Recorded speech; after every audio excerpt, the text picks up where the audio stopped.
این نخستین سفر دولتی صادق جابرов президенти قرقیزستان به تاجیکستان بعد امضای سازشنامه تاریخی علامتگذاری مرز دولتی بین دو کشور می باشد.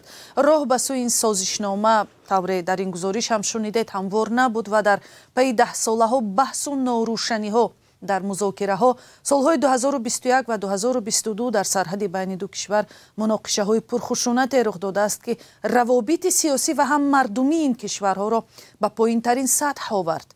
در ساعت‌هایی که در دوشنبه صادق جابرов و امامعلی رحمان زیر چندین سازش همکاری امضا می‌گذاشتند، ما با امیل جورایف استاد دانشگاه آمریکایی در بیشکک صحبت کردیم که خودزاده ولایت سرحدی بادکند قرقیزستان است و یکی از سوال‌های من این بود که تا کجا سفری رهبری دولت قرقیزستان به تاجیکستان را او در این شب و روز مهم می‌داند.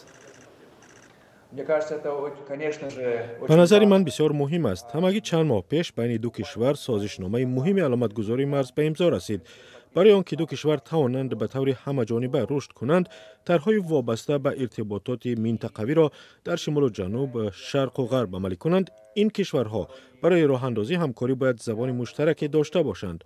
حالا این کشورها را می‌باید در تقویت همکاری اقتصادی بیشتر کار کنند، چون اعتراف باید کرد که سطح تجارت و داد و گرفت هم برای قرقیزستان و هم برای تاجیکستان غیر قناعت بخش است.